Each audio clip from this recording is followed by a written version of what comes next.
2.5 kilo বাতাসা আজ হরিলুট দেওয়া হবে কীর্তনে। প্রত্যেক বছরের মতন এই বছরও কিন্তু কীর্তন শুরু হয়ে গেছে। আর এই বছরও কীর্তন শুরু হয়েছে 16ই জানুয়ারি থেকে, কিন্তু শেষ হয়েছে 25শে জানুয়ারি। কিন্তু এতদিনের কীর্তনে একবারও যাওয়ার সময় পাইনি। তো একদম শেষ দিনে আমরা চলে গেছি। আজকেই ঠাম্মা বাতাসা লুট দেবে। আর আজকেই কিন্তু আমরা আবার ভোগ দিয়েছিলাম। যেহেতু প্রত্যেক বছর তোমাদের আগের বছর আমি দেখিয়েছি, এই বছর কিন্তু আর সেটা নেওয়া হয়নি ভিডিওটা, আমি ওই জন্য দেখাতে পারিনি। কারণ ঠাম্মা মন্দিরে প্রত্যেক বছর ভুজ্জা দেয়, তো সেখান থেকে কিন্তু বাড়িতে আবার ভোগও নিয়ে আসে। তো সেই ভুজ্জাটা আজকে দিয়েছিল, তার সাথে আজকে কিন্তু আবার বাতাসাও লুট দেবে। তো দেখো বাড়ির থেকে একদম 2.5 কিলো বাতাসা নিয়ে গেছে। তো ঠাম্মা তো মাথায় করে অতদূর নিয়ে যেতে পারবে না, তাই জন্য কিন্তু পিসি মাথায় করে নিয়ে গেছে। আর আমাদের বাড়ি থেকে মন্দির জাস্ট একটুখানি। তো দেখো মন্দিরে চলে এসেছি, আর এই হলো আমাদের রাধাকৃষ্ণ। দেখেই তো একদম চোখ জুড়িয়ে যাবার মতন, ভীষণ সুন্দর দেখতে। কিন্তু বাতাসা লুট দেওয়ার পরেই ঠাম্মা কিন্তু গীতা দান করবে। এটা আমার ঠাম্মা প্রত্যেক বছরই করে থাকে। আর আজকে যেহেতু কীর্তনের শেষ দিন, তাই একটু আরতি করতে দেরি হচ্ছে। ওই প্রায় 9টা মতন বেজে গেছিলো। এছাড়া প্রত্যেক দিন সন্ধ্যে 8টা থেকে 8:30টার মধ্যে সন্ধ্যা আরতি হয়ে যায়। আরতি শুরু হওয়ার আগে সবার প্রথমে ঠাম্মা দেখো এখানে মন্দিরে গিয়ে কিন্তু আগে গীতা একটা দিয়ে আসলো। কারণ ভগবানের থেকে শুরু করে তারপরে কিন্তু সবাইকে দিতে হয়। তাই জন্য ঠাম্মা এখানে একটা গীতা আর ফল দিয়ে এসে এবারে কিন্তু আরতি শুরু হবে। আর আরতি যতক্ষণে শুরু হয়েছে তার আগেই তো সবাই বাতাসা ছুটতে শুরু করে দিয়েছে। আর এই বাতাসা লুটের দিনটা আসলেই না আমাদের একটা কথাই মনে পড়ে যায়, আবারও সেই ছোটোবেলার কথাই মনে পড়ে যায়। একদমই তাই, মানে আমরা যা করেছি ছোটোবেলায় এই বাতাসা লুট দিতে গিয়ে, সেটা একমাত্র আমরাই জানি। আর আমার বোন তো বিশেষ করে, এই বছরও তার কিন্তু কোনো অন্যতা হয়নি। এই দেখো 2.5 কিলো বাতাসা ঢেলে নেওয়া হয়েছে।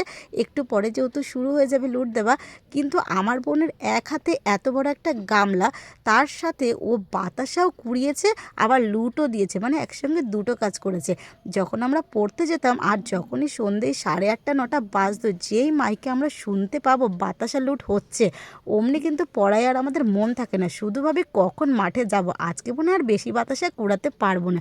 ঠিক সেম এখন ওই ছোটোবেলায় আবির মৌসিকাকে দেখলে কিন্তু ওই কথাগুলো মনেই পড়ে যায়।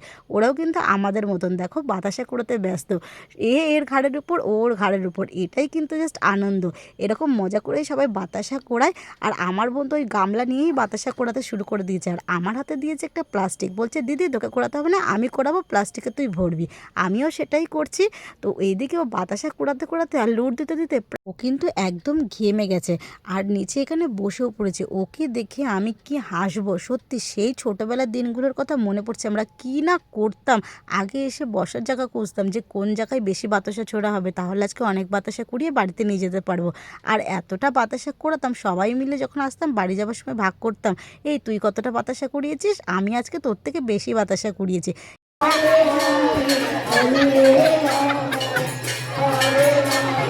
ভিডিওর মধ্যে একটুখানি ভয়েস আমি তোমাদের শুনিয়ে দিলাম, ঠিক সেম এরকম কিন্তু আমরা ছোটোবেলায় করতাম। আমার বোন সেই অ্যাক্টিংটা করে ওখানে দেখিয়ে দিয়েছে। ও এতদিন বাড়িতে দেখাচ্ছিল দিদি বাতাসা কুড়ালে আমরা ঠিক এই রকম করতাম, কিন্তু ও কাকু আমার দিকে দাও, ও কাকি আমার দিকে দাও। আর সেই অ্যাক্টিংটা ও ওখানে গিয়েও করছে, আমরা ওর অ্যাক্টিং দেখে না হেসে পাগল হয়ে যায়। আর আবিরকে বলছি ভাই তুই কতটা বাতাসা কুড়িয়েছিস, ও আবার দেখাচ্ছে ও কিন্তু অনেক বাতাসা কুড়িয়েছে। বাতাসা কুড়িয়ে এখানে বসে বসে এবারে নিশ্চিন্ত মনে খাচ্ছে। পুরো দেখতে তো ওকে গোপালের মতন লাগছে, দেখো মুখটা কতটা মিষ্টি লাগছে। আর এই সারা ভিডিওতে তোমরা আমার বোনের জাস্ট কীর্তিকলাপ দেখলে, সত্যি আমার বোন কিন্তু ভীষণ একটা মজার মানুষ। ওর পাশে যে থাকবে সে হাসতে বাধ্য, ওই তো আমাদের হাসিয়ে রাখে, এত পরিমাণে অ্যাক্টিং করবে আমরা হেসে পাগল হয়ে যাই। আচ্ছা তোমরা কারা কারা আমাদের মতন এইরকম করতে বাতাসা করাতে গিয়ে অবশ্যই কিন্তু জানিও।